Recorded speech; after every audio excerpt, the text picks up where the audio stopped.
It's a big sky until two planes end up in the same place. Climb. At the same time. 37,000 feet above the Amazon, a corporate jet collides with a 737. Every atom in my body I felt kind of implode. 1 mile above New York City, a DC-8 tears into the fuselage of a Lockheed Constellation. Bang! I jumped up and I ran, and I never looked back. Over San Diego, a 727 slams into a Cessna, and it's caught on film. I knew it was big, I knew it was bad, but we didn't know it was a plane crash. Outside Los Angeles, a small plane smashes into a DC-9, decimating several homes below. It just smelled like death, like smoke and death. Eyewitnesses and survivors tell their harrowing stories, and dramatic animations put you right there with the troubled aircraft. That big sky just got a lot smaller.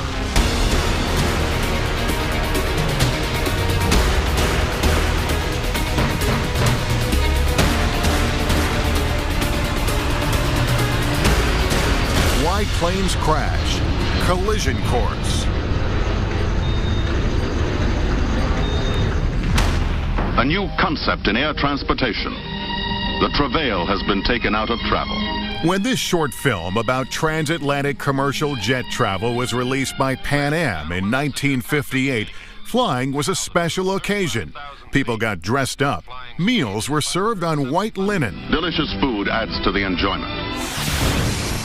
We all know that's changed, but an even more significant change is the increase in air traffic. Flying over the U.S. in 1960, there would have been about 1,400 planes in the sky at any given time. Today, that number is more like 7,000. In 2011, we flew almost 3 billion people. We fly about the population of the Earth every 24 months or so, and it's expected to grow. With such an increase in volume worldwide, it seems there would be a greater risk of planes colliding in the sky.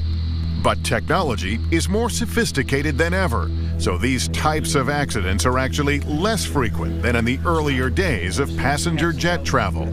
That doesn't mean mid-air collisions don't happen anymore, because sometimes technology fails, and it's nearly impossible to eliminate human factors. In 2006, this plays out with catastrophic consequences for two planes flying over the Amazon, a Boeing 737 and a private corporate jet. I had gone to Brazil on an assignment for a magazine called Business Jet Traveler to write about Embraer, which is a big aircraft manufacturer near Sao Paulo. And while I was there, I ran into some guys from a Long Island charter company who had just bought a brand new $25 million airplane, a Legacy 600, a real beauty, a mid-sized corporate jet. And they said, well, why don't you fly back with us? Sure, I'm in. And that turned out to be certainly the most fateful decision of my life. September 29, 2006, 2:52 p.m. The Legacy, tail number 600 X-Ray Lima, takes off from the Brazilian city of São José dos Campos. Destination, the city of Manaus, nearly 4 hours to the northwest. Air traffic control instructs the Legacy to fly at 37,000 feet, where it levels off by 3:33 p.m. Meanwhile, 2 minutes later, Gol Airlines Flight 1907 departs Manaus for the country's capital of Brasilia in the south. Within half an hour, the Gol plane, a Boeing 737, reaches its assigned cruising altitude, 37,000 feet. The 737 is heading southeast. The Legacy is heading northwest. These two aircraft should be at different altitudes. Instead, they're on a collision course.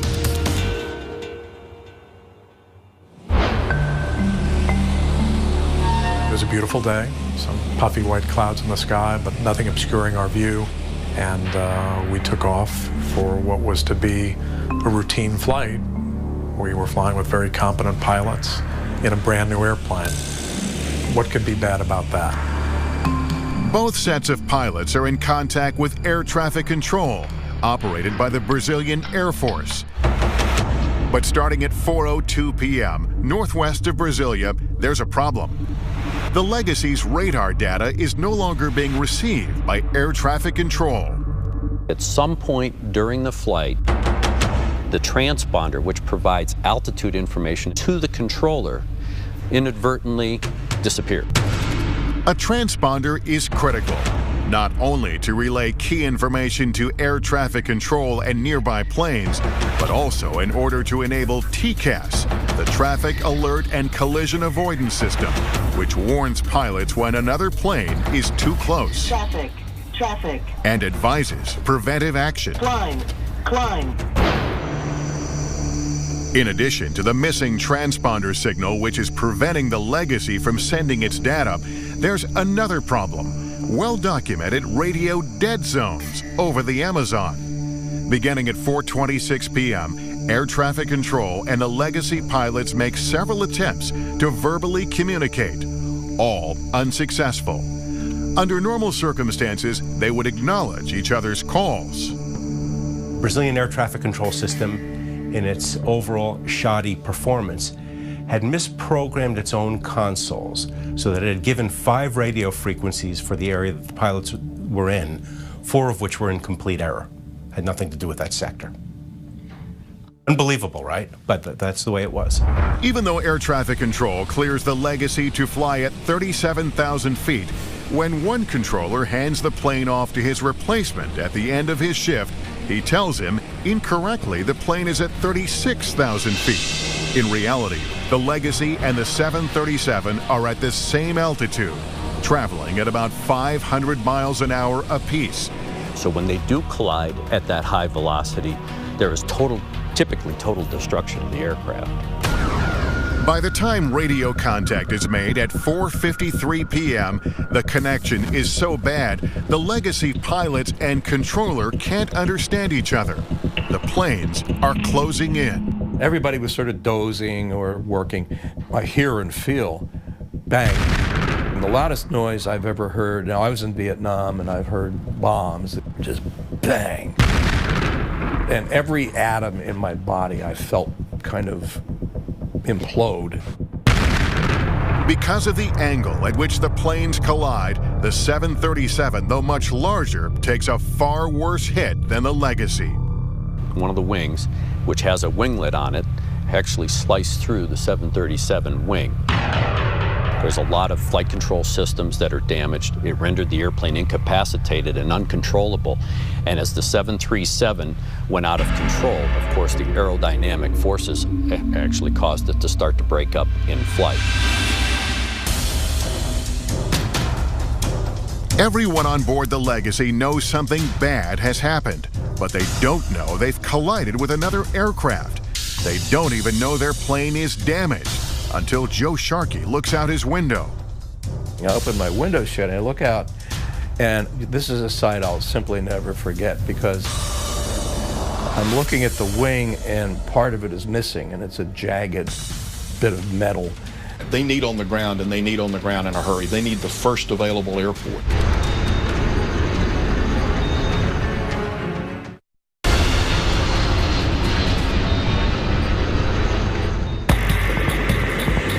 September 29, 2006, 7 miles above the Brazilian Amazon, a 737 collides with an Embraer Legacy. It's a devastating accident. The 737 is rendered uncontrollable and plummets toward the ground. But the Legacy is still in flight, its left winglet gone and horizontal stabilizer damaged. As the pilots struggle to fly the plane, no one on board knows there's been a mid-air collision. What they do know is they're in trouble.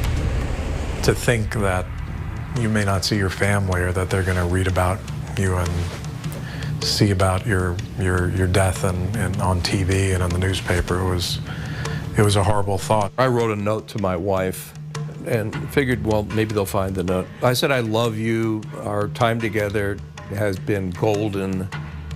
And, you know, I'm sorry I'm going to die. But, you know, I said it in a way that was nice.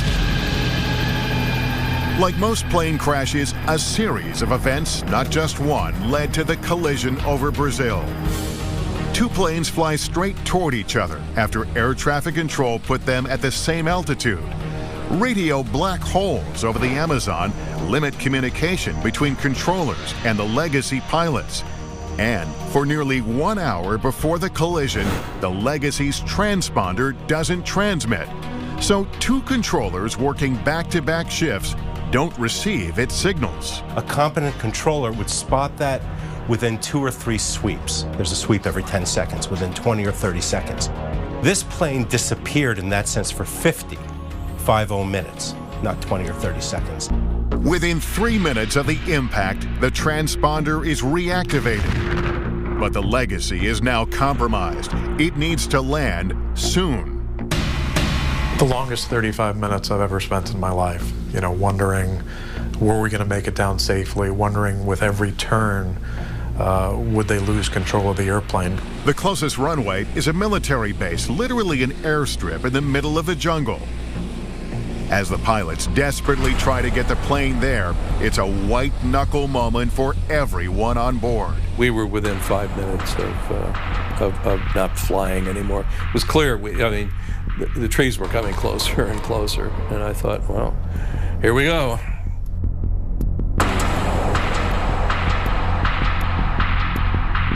Once safely on the ground, the passengers, still unaware how they got into this situation, are happy to be alive.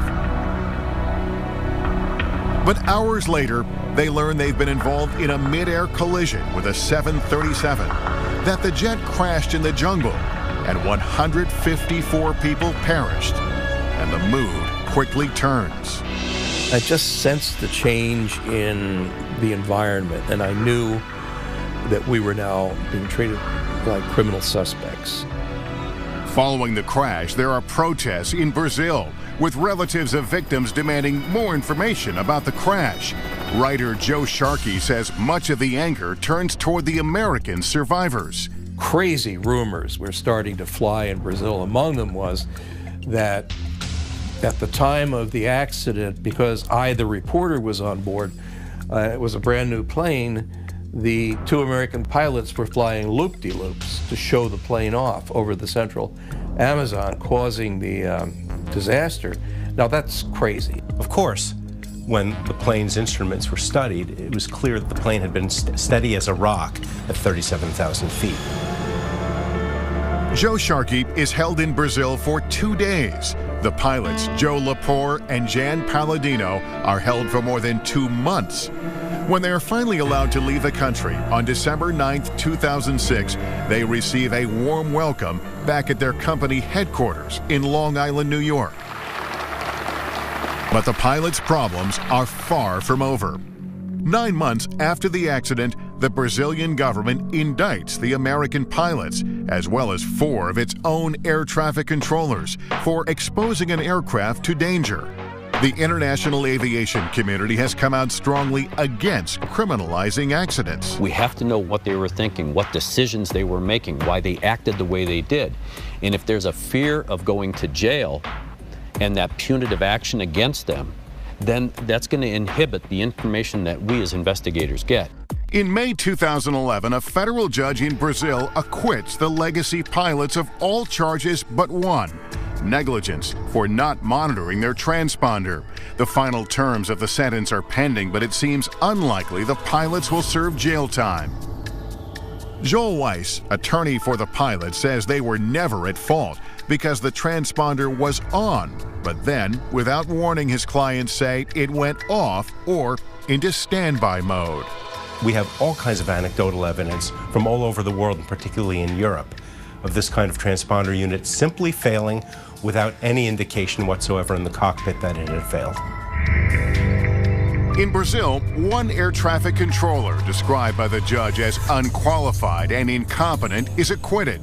Another controller is convicted of negligence. In its final report, SENIPA, Brazil's NTSB equivalent, acknowledges the failures of the Brazilian controllers as well as the legacy pilots, stating that both parties should have become aware of the loss of radio communication far sooner than they did.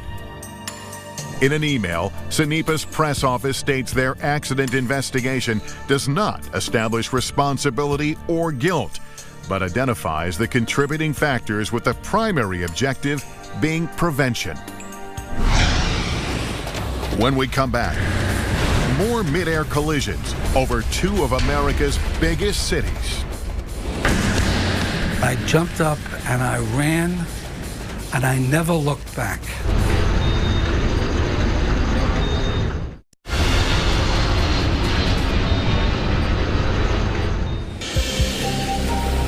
Before there was a modern air traffic control system, the burden of maintaining separation between commercial aircraft fell mainly on pilots. They kept their distance using what's called visual flight rules, otherwise known as C and B scene. Think of it as driving your car. You avoid traffic by seeing it and not putting your car where there's another car. The airplane works in visual flight rules the same way. C and B scene is a catastrophic failure in two deadly collisions between the same two airlines, TWA and United. The first crash is over the Grand Canyon on June 30th, 1956. These two pilots were having to deviate around thunderstorms. They actually didn't know that when they came back around the backside of the clouds, the other aircraft was there. The United DC-7 and TWA Lockheed Constellation, or Super Connie, collide at 21,000 feet. At the time, it's the deadliest accident in aviation history. The tragic aftermath of Saturday's TWA United Airlines crash, which claimed 128 lives. It was a watershed event. It was one of those accidents that we as a society said we're not going to have that anymore. The collision prompts the Federal Aviation Act of 1958, which creates the FAA, whose mission is to provide the safest, most efficient aerospace system in the world. Unfortunately, change doesn't happen quickly enough. It's a dreary December morning in 1960 when TWA and United have another catastrophic incident, this time over New York City. 10:25 a.m., air traffic control alters the route of United Flight 826, a DC-8 shaving 11 miles off its path to New York's LaGuardia Airport. 10:30 a.m., United is at 14,000 feet and cleared to descend to 5. At the same moment, TWA Flight 266, a Super Connie like the one that crashed over the Grand Canyon, is heading to Idlewild Airport, known now as JFK. It's coming through 8,000 feet. United is told to head to a specific navigational fix or intersection, where it's to enter a holding pattern and await further instructions. But there are problems. The plane has two navigational instruments used at the time to determine position. One of them isn't working. And the plane is also traveling more than 500 miles per hour, a speed later determined to be excessive. And the DC-8 flies past its clearance. I would equate it to driving down a street. If you know where you are and you know the second left turn is the turn you need to make, that's great. But if you didn't see the first road to the left, you would drive beyond it because you didn't recognize the first cue. At 10:33 a.m., LaGuardia Tower advises TWA of traffic off to its right. No one realizes it, but the United DC-8 is heading straight for them. Then, 7 seconds later, as both planes approach 5,000, there's a brutal collision. One of the DC-8's engines tears through the fuselage of the Super Connie.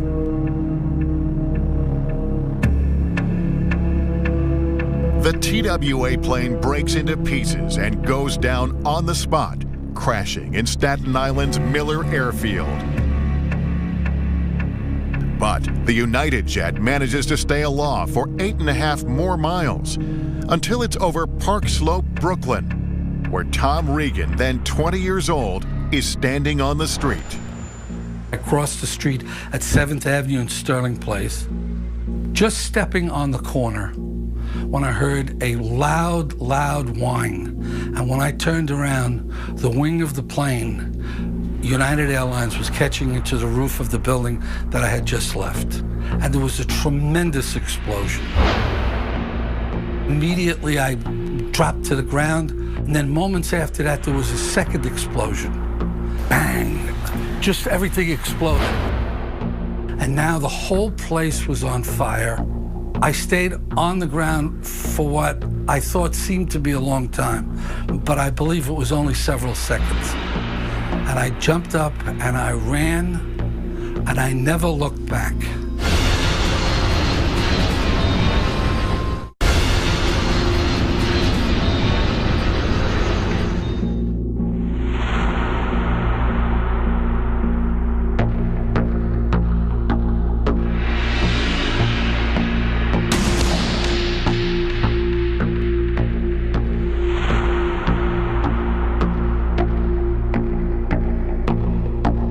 There was a tremendous explosion.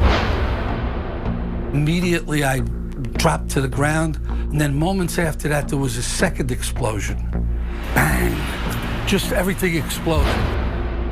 And now the whole place was on fire.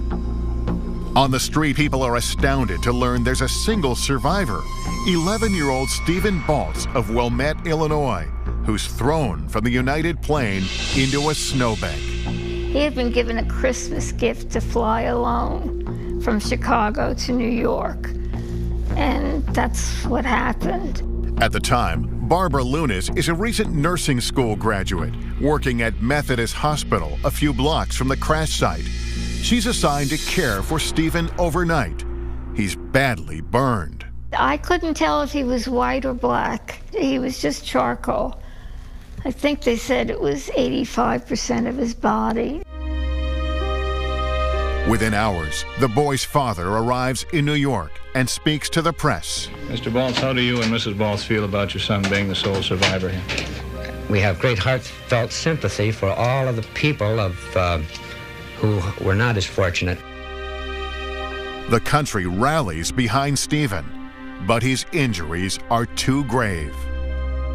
And if I had been in nursing longer, I would have known there was no chance. But that's why I think they put me there. Stephen Baltz, our little 11-year-old boy, the lone survivor of the plane crash in Brooklyn, expired at 1 p.m., just a few minutes ago. The little boy closed his eyes and went to sleep. With the final death toll at 134, including 6 on the ground, the 1960 crash over Park Slope replaces the Grand Canyon collision as the deadliest U.S. commercial aviation disaster to that point. To investigate the accident, the Civil Aeronautics Board, the forerunner to the NTSB, uses flight data recorder or black box technology for the first time ever. The conclusion? United Flight 826 proceeded beyond its clearance limit, or the place it was told to go, into a holding pattern. Its high rate of speed and the change of clearance or shortcut it was given by air traffic control are contributing factors. Within 3 months, President Kennedy establishes Project Beacon. The task force is mandated to review the country's aviation facilities and put together a long-range plan for the future of air traffic in the U.S. Like building blocks, each mid-air collision has helped make the skies safer. So much safer, in fact, that according to an MIT study, technology has advanced to the point where we can expect only one mid-air collision every 100 million flight hours. The last time 2 commercial jets collided over the U.S. was the 1960 accident above New York City.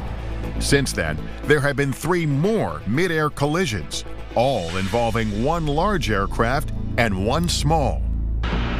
In 1967, Mary Schulte's father is at the helm of a Piedmont Airlines Boeing 727, which collides with a twin Cessna over North Carolina, killing 82 people.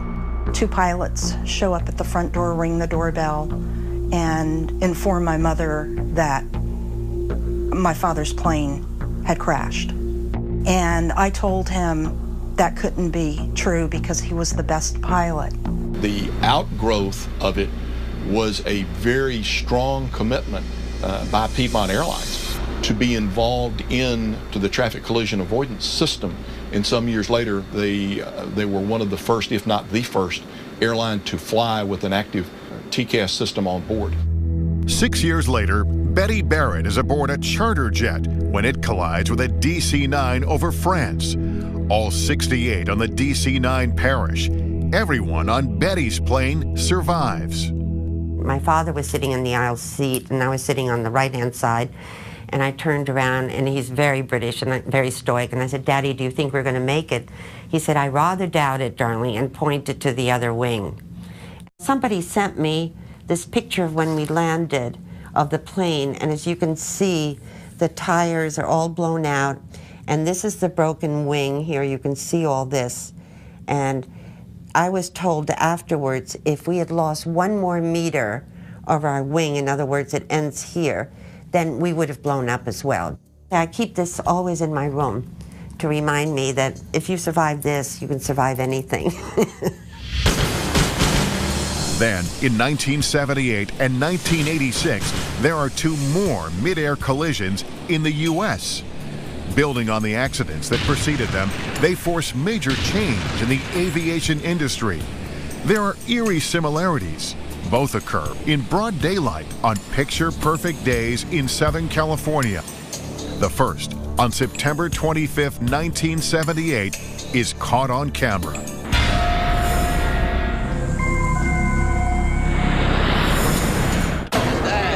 We heard a loud crash overhead and looked up to see part of a small Cessna airplane spinning to the ground. Then suddenly we heard a thunderous crash that sounded like a bomb hitting. No one knows it yet, but 17 seconds earlier, half a mile above them, the private plane has collided with a Boeing 727, Pacific Southwest Airlines PSA Flight 182. Did you see it over there? Come on, get in the car. I see it. Come on, take this. At the moment of impact, NBC Channel 39 reporter John Britton and his cameraman Stephen Howell are covering a press conference just a few blocks away in the residential San Diego neighborhood. John and I were on a standard news story.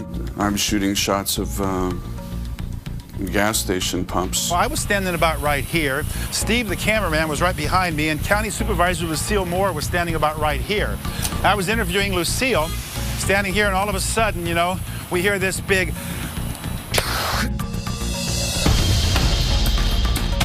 Something started falling out of the sky. People started just going, oh my gosh, oh my gosh. And I just clicked the camera on right away and just moved out to the left side. And I'm looking up, and there's like something looks like a comet coming down from the sky. The photographer for the county, Hans Wendt, he's standing over here on this side. So when the collision happened, and Hans looks up this way, and Hans got off 2 shots of the PSA Air 182 before it crashed.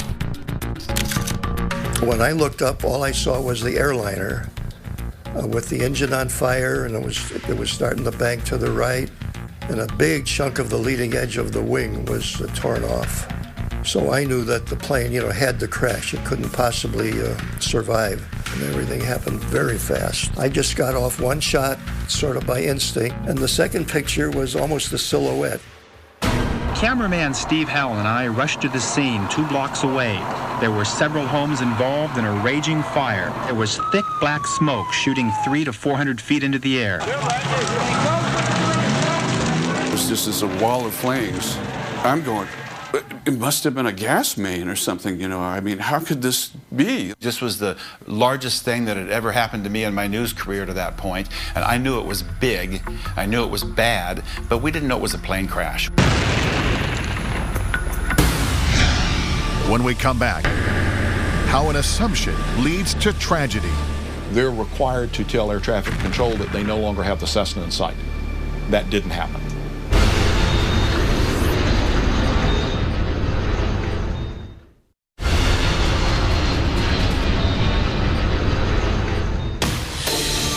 San Diego, September 25, 1978. An NBC News crew captures a small plane spiraling to the ground after it has collided half a mile up with a much larger 727. Behind us, we heard a tremendous explosion. We knew at that point it was a lot more than just a single plane. And of course, we found out later it was an airliner. Both pilots in the Cessna are killed, along with all 135 aboard the jet and 7 people in the residential neighborhood below. Police set up a makeshift morgue at a nearby high school, and immediately the questions begin. Who's at fault? What caused this tragic accident? How could it have been avoided? To understand what happened, it's critical to know what transpired between air traffic control and the PSA crew in the 2 minutes leading up to the collision. As the Boeing 727 was approaching San Diego, they were told about a small general aviation airplane. It's a Cessna. Do you see him? And the PSA flight crew said, yes, we see him. At that point, the PSA crew became responsible for maintaining separation. The crew initially saw the airplane, but then at some point lost sight of it. They talked about it amongst the 3 pilots that were in the airplane. Yeah, do you know where that Cessna 172 is? I think it passed off the right side. 182, roger. They're required to tell air traffic control that they no longer have the Cessna in sight. That didn't happen. The Cessna 172 actually deviated without clearance from its assigned heading. Unfortunately, it was in a position that was directly in front but below the 727. The crew couldn't see, just looking out the window, where the airplane was because it was below their field of view. PSA 182 cleared land. 182 is cleared land. Tower, we're going down. This is PSA. Okay, we'll call you equipment for you.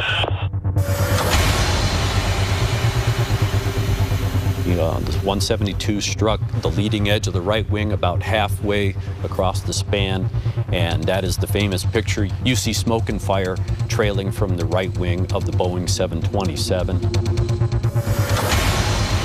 As a result, it pulled the nose further and further down, and they couldn't stop it.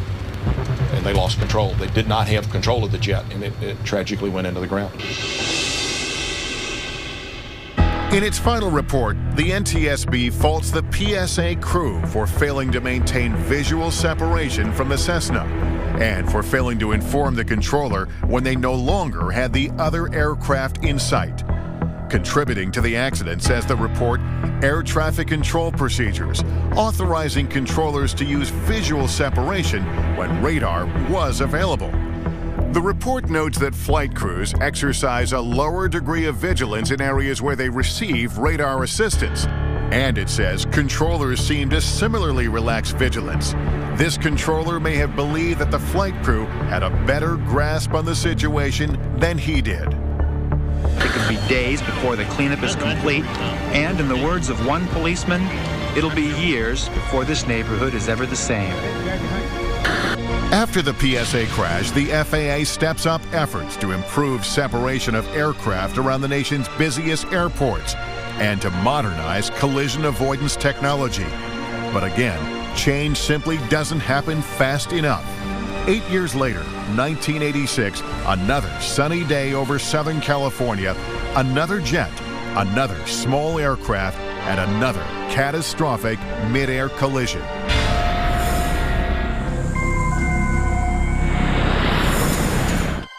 It was a Sunday. It was in August. And my brother and I were playing on the driveway. My father was sitting on the lawn, and we were on our bikes. And I remember my brother just very casually said, "Look, there's a plane on fire, and it's coming down on our house." 6,500 feet above Cerritos, California, a suburb east of Los Angeles, a privately owned Piper Archer has strayed into the path of Aeromexico Flight 498, a DC-9 with 64 people on board. At the time, Corinne Kingsbury is 5 years old. My father came and swooped us and brought us into the garage. And our garage door was obviously open. And he said to us, "We're going to die." I remember it shook the ground and it just exploded. 8 homes destroyed, 5 more severely damaged, 24 dead on the ground, and that number may go higher. I also remember seeing body parts and seats and people still in seats. It just smelled like death, like smoke and death. Corinne's house is spared, but many other homes in the neighborhood are not. When we come back, after the second mid-air collision in 8 years, a public outcry for change amid heartbreaking loss. I mean, who thinks your family's going to die in a plane crash, really? I mean, car accidents, not a plane crash.